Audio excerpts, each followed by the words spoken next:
Good evening friends, मैं अमन कुमार चहल academy के online platform पे आप सभी का स्वागत करता हूं। और आप हमारे साथ जुड़ चुके हैं एक नए बैच में जिसका नाम है मेरे संग। और हम लोग यहां पे प्रीवियस यूपीएससी के क्वेश्चंस को लेकर आए हैं जो कि आपके बीपीएससी और यूपीएससी के एग्जाम के लिए बहुत ज्यादा बेनिफिशियल है। और हम लोग इसमें कॉन्सेप्ट बिल्डिंग का काम करेंगे आपके लिए। मैं इतिहास का पर्सपेक्टिव लेकर आया हूं आपके सामने और इसी के साथ हम लोग यहां पे आगे बढ़ेंगे। तो हमारा पहला क्वेश्चन जो आज का है फ्रेंड्स, इसको थोड़ा सा ध्यान से आप समझिए।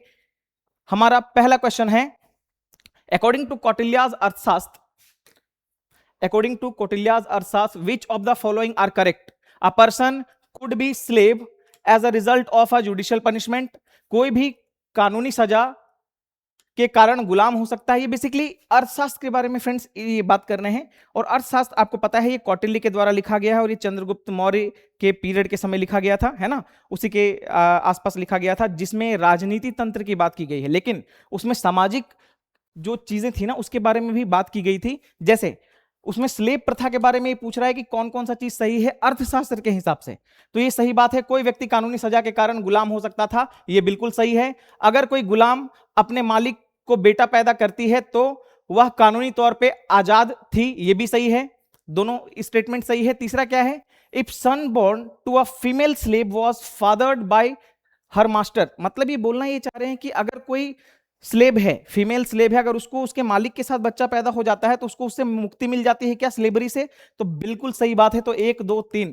तो इस क्वेश्चन में फ्रेंड्स बेसिकली स्लेब जो सिस्टम था ना इसके बारे में ये इंगित करता है हमको। स्लेब डायनेस्टी के बाद स्लेब ये चीज के बारे में बताता है। जो स्लेब्स है ना, ये स्लेब्स, ये स्लेवरी उसी समय से ये सारी चीजें चल रही थी। तो इसका सही उत्तर हो जाएगा आपका 1 2 और 3 दोनों, मतलब तीनों। ठीक है। अब इससे एक चीज और आप समझिए कि जो कौटिल्य का अर्थशास्त्र है ये जब लिखा गया था तो उसमें जितनी भी राजनीति तंत्र थी, है ना, राजतंत्र के बारे में इसमें बहुत सारी व्याख्या की गई थी। इसके अलावा बहुत सारी अन्य चीजों के बारे में इन लोगों ने बात किया था। जैसे अगर 1 2 3 का हम लोग देखें, स्लेब में पनिशमेंट के तौर पे इसको अगर कोई आदमी व्यक्ति अगर कोई है जो अपने आप को बेच देता है किसी के प्रति तो वो क्या हो जाएगा, स्लेवरी, उसमें वो मतलब स्लेब हो जाएगा। तो अगर ये व्यवस्था उस समय है तो आप समझिए कि मौर्यन काल में ही हम लोग को ट्रेसेस मिलता है स्लेवरी का। तो यूपीएससी वगैरह में, बीपीएससी में क्वेश्चन पूछ सकते हैं आपसे कि क्या दास प्रथा का व्यवस्था मौर्य कालीन समाज में था या नहीं था। तो ये सारी चीजें हैं। चलिए इसी के साथ हमारा नेक्स्ट क्वेश्चन, इसका एक्सप्लेनेशन भी है, ये पीडीएफ आपको मिल जाएगा, है ना। इसमें एक्सप्लेनेशन भी हम लोगों ने साथ दे रखा है तो आपको ये समझना पड़ेगा। चलिए नेक्स्ट हमारा जो क्वेश्चन है, विशाख दत्त, विशाख दत्त के पुराने भारतीय नाटक मुद्रा राक्षस का सब्जेक्ट क्या है? ठीक है, the story of power struggle between 2 Aryan tribes, ये तो बिल्कुल नहीं है। देखिए फ्रेंड्स, मैं आपको बता देना चाह रहा हूं कि विशाख दत्त का जो मुद्रा राक्षस है ना, ये आपका चंद्रगुप्त मौर्य जो है ना, चंद्रगुप्त मौर्य के थ्रोन में आने की कहानी है। वो कैसे नंद वंश को हराकर, जो महापद्मनंद और घनानंद हैं उसके बारे में वो दिया हुआ है कि घनानंद को कैसे हराकर नंद वंश का खात्मा करके मौर्य वंश की उसने नींव रखी थी। तो ये हो जाएगा डी, इसका सही उत्तर क्या हो जाएगा, डी। चलिए इसी के साथ हमारा अगला प्रश्न है, with reference to the history of ancient India, ये यूपीएससी का क्वेश्चन आया हुआ है फ्रेंड्स, इसको ध्यान से आप जरा सा देखिएगा। पुराने भारत के इतिहास के हिसाब से भवभूति, हस्तिमल्ल और क्षेमेंद्र या क्षेमेश्वर मशहूर थे। किसके लिए थे ये फ्रेंड्स? ये नाटककार थे, प्ले राइटर्स थे। ये साउदर्न इंडिया जो है, जैसे कि मैं बात कर रहा हूं, जो भावभूति जो है ना, ये संस्कृत वगैरह में ये लिखते थे प्ले। और जो आपके ये जो है क्षेमेंद्र हैं, इन्होंने सुभद्रा हरण जैसी चीजों को लिखा है ना। सुभद्रा हरण भी एक प्रसंग आता है, आप महाभारत में जब आप देखेंगे तो इन लोगों ने उसके ऊपर एकदम नाटक के तौर पे एक लिखा है। तो ये बेसिकली इंडियन हिस्ट्री में ये तीनों का सबसे ज्यादा जो महत्वपूर्ण जो है वो क्या है, ये लोग नाटककार थे, नाटककार थे। ठीक है, चलिए इसी के साथ हमारा जो नेक्स्ट क्वेश्चन है, वो हमारा नेक्स्ट क्वेश्चन क्या है, what the Mrichchhakatika an ancient Indian book written by Shudraka deals with. Basically friends, ये शूद्रक का जो मृच्छकटिका है ना, शूद्रक का जो मृच्छकटिका है इसके बारे में ये बात कर रहा है। शूद्रक का मृच्छकटिका, शूद्रक की लिखी एक पुरानी भारतीय किताब मृच्छकटिका किस बारे में है? ये फ्रेंड्स बेसिकली एक कहानी है मृच्छकटिका, जिसमें कि एक धनवान व्यक्ति है और एक उसके बारे में ये दिया हुआ है। ये बेसिकली एक अमीर व्यापारी और एक वैश्या के बेटी के साथ प्रेम प्रसंग है। इसमें मृच्छकटिका में दिखाया गया है कि कैसे एक अमीर आदमी एक गरीब लड़की के प्यार में पागल हो जाता है, और इसमें ही पूरी तरीके से उन्होंने बतलाने का प्रयास किया है कि सामाजिक जो द्वेष्टा होती है, सामाजिक जो विध्वंसककारी जो चीजें होती है, जैसे समाज में इक्वलिटी नहीं होना, है ना, समानता नहीं होना, कास्ट सिस्टम में चीजों का बटा होना, ये सारी चीजें जो है ये इसमें दिखी गई है। तो इसका सही उत्तर क्या हो जाएगा? ये हो जाएगा a, love affair of the rich merchant with daughter of courtesan. मतलब ये बेसिकली जो है एक व्यापार, अमीर व्यापारी का इसमें ये दिया हुआ है। चलिए इसी के साथ जो हमारा नेक्स्ट क्वेश्चन है वो ये है, there are only 2 known example of cave paintings, there are only 2 known examples of cave paintings of the Gupta period in ancient India. One of these painting at Ajanta caves, where is the another surviving caves? देखिए ये basically friends बात कर रहा है गुप्त काल की गुफाओं के बारे में, या गुफा के पेंटिंग के बारे में बात किया है ना। तो ऐसा तो एक केव जो है वो अजंता तो है ही, अजंता के साथ एक और है बाघ केव्स। जो बाघ केव्स है फ्रेंड्स ये आपके ग्वालियर के आसपास है, मध्य प्रदेश में, ग्वालियर के आसपास है मध्य प्रदेश में, मध्य प्रदेश में है। और ये फ्रेस्को पेंटिंग जो है ना, फ्रेस्को पेंटिंग का मतलब क्या होता है फ्रेंड्स कि गीले दीवार में, जो गीला होता है ना दीवार, भीगा हुआ दीवार में जो कलर से हम लोग जो पेंटिंग और आकृति बनाते हैं ना, जो बहुत लॉन्ग लास्टिंग इफेक्ट हम लोग को देता है, तो इसको हम लोग बोलते हैं। तो ये हो जाएगा आपका, क्या हो जाएगा, बाघ caves will be the right answer of this question. साथ ही साथ आपको पता है महाराष्ट्र में है इलोरा केव्स, लोमस ऋषि केव, नासिक केव्स भी, ये भी यहां पे है। तो ये सारी चीजें हैं, आपको इसके बारे में ध्यान रखना है। See whatever the option are given in the questions that are literally developed in the questions of UPSC to know. आप अगर क्वेश्चंस को देखेंगे ना तो आपको पता चलेगा कि किसी भी प्रकार से अगर ऑप्शंस के बारे में भी अगर डिटेल्ड एनालिसिस आपको मिलेगा ना, तो आप समझ पाएंगे कि किन चीजों के बारे में आपको ज्यादा जानकारी चाहिए। तो whenever you try to solve the UPSC questions for the better conceptual development, तो आपको करना क्या है कि एक एक ऑप्शंस के बारे में आपको पूरी तरीके से जानकारी आपको होनी चाहिए। हालांकि हम लोगों ने जो आपको ये सेशन दिया है इसमें क्या है, ये पूरा का पूरा इसका आंसर और एक्सप्लेनेशन सब कुछ इसमें हम लोगों ने डाला है, तो ये आपके लिए बहुत महत्वपूर्ण हो जाएगा। चलिए हमारा जो अगला प्रश्न है friends, with reference to the Indian history, Alexander Rea, Al Longhurst, Robert Sewell, James Burgess, Walter Elliot were associated with. भारतीय इतिहास के संदर्भ में बताना है कि अलेक्जेंडर री है ना, ये क्या है, ये आपका जो है लॉन्गहर्स्ट है ना, फिर जेम्स बर्गेस, एलियट और सेवेल, ये क्या है, ये लोग क्या हैं। तो बेसिकली ये सारी चीजें जो है फ्रेंड्स ये आपको पता होनी चाहिए। ये क्या है, ये आर्कियोलॉजिकल एक्सकवेशन से जुड़े हुए हैं, ये सारे के सारे आर्कियोलॉजिस्ट हैं।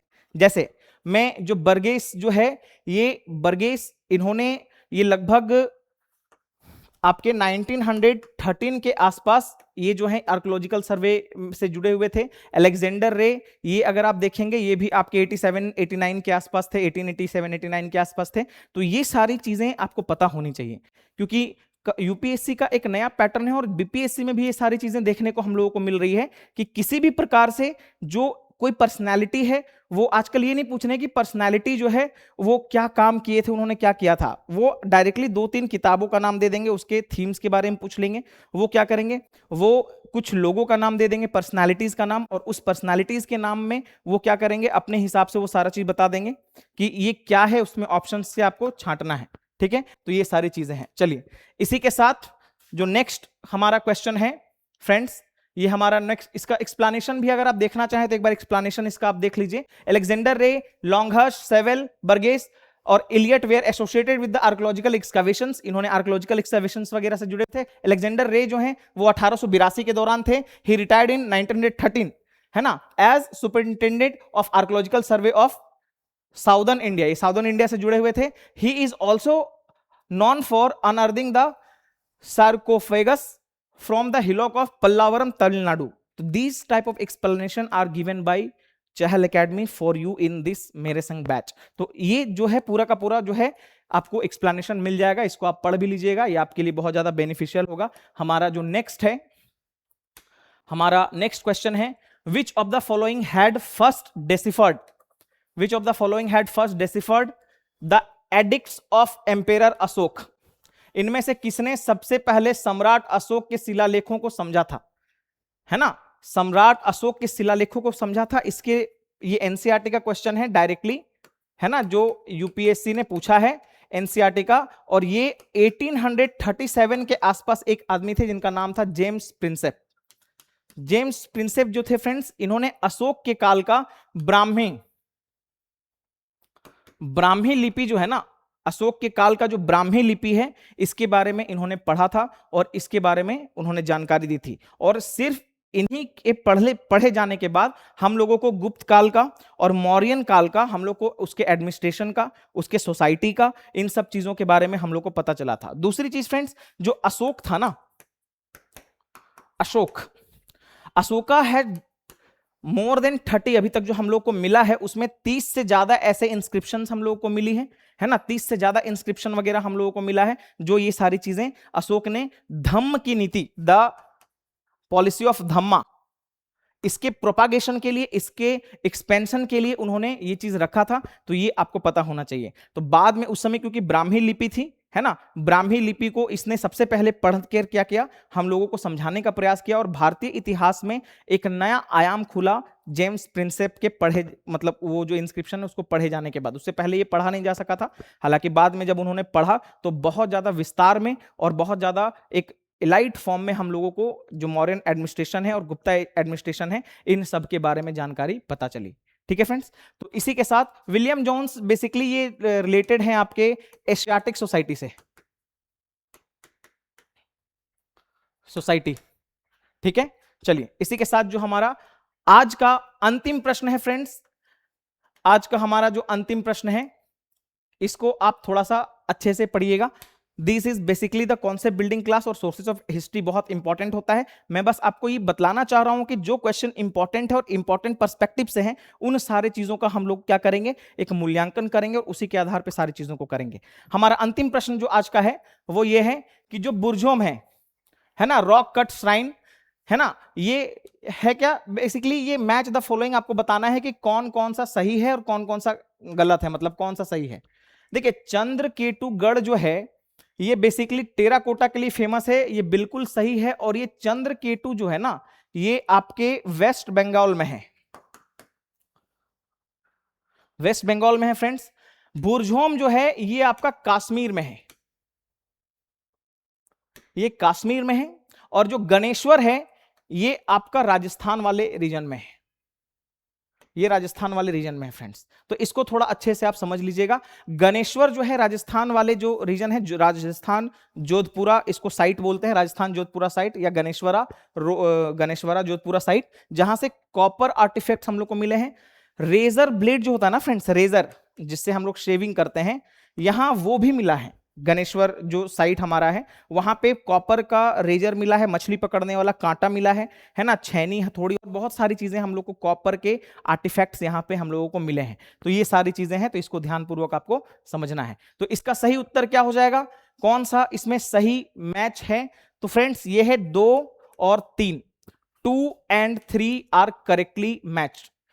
ये आपका बुर्जोम है, जो बुर्जोम है ना ये कश्मीर में है। और वाई बुर्जोम इज फेमस, बुर्जोम में ये नियोलिथिक साइट है, Burzahom is famous for the neolithic site. और वहां से हम लोगों को आदमी के साथ साथ जो कुत्ता है उसका भी दफनाने का प्रक्रिया के बारे में हम लोग को पता चला है बुर्जोम में। तो Burzahom is a Neolithic site. ये जो आपका चंद्रकेतुगढ़ है ये 2300 साल पुराना है, ये एशियट मतलब ये हिस्टोरियन साइट है। और ये वाला जो है आपका ये साउथ इंडिया से मतलब रिलेटेड है, सॉरी वेस्ट बंगाल से रिलेटेड है। तो ये आपका कॉपर या चालकोलिथिक पीरियड का हम लोग को मिलता है। तो इसमें आप 3 चीजों को पहले समझिए, एक हमारा नियोलिथिक साइट है, दूसरा हिस्टोरिकल साइट है और तीसरा हमारा जो है ये चालकोलिथिक साइट है, क्योंकि कॉपर के हम लोगों को यहाँ पे बहुत सारे आर्टिफैक्ट्स वगैरह मिले हैं, बहुत सारे टूल्स एंड टेबल्स मिले हैं। तो ये सारी चीजें हम लोगों को इसमें देखनी है। तो यूपीएससी के पैटर्न को ही बीपीएससी आजकल फॉलो कर रहा है फ्रेंड्स, और उसी के आधार पे बहुत सारी चीजों को कर रहा है। तो इसको ध्यानपूर्वक आप समझिए। तो इसी के साथ हम आज के सेशन से आप लोगों को अलविदा लेते हैं और कल फिर एक नया सेशन लेकर हम लोग आएंगे। लाइव जुड़ना हमारे साथ मत भूलिए। और हमारा जो ये आज का सेशन है ये आपके लिए बहुत ही ज्यादा महत्वपूर्ण है। तो इसी को ध्यान में रखते हुए हम लोग आगे की तरफ बढ़ेंगे और आगे की तरफ हमारी जो चीजें हैं वो बढ़ती चलेगी और हमारा ये टारगेट है कि इस बार है ना हम लोगों को सिलेक्शन की तरफ बढ़ना है और बीपीएससी का पीटी तो इस बार हम लोग को करना ही है। तो इसी के लिए ऑल द बेस्ट, आपका दिन मंगलमय हो। हम लोग फिर मिलेंगे कल पुनः नए तथ्यों एवं विचारों के साथ। तब तक के लिए धन्यवाद, ऑल द बेस्ट।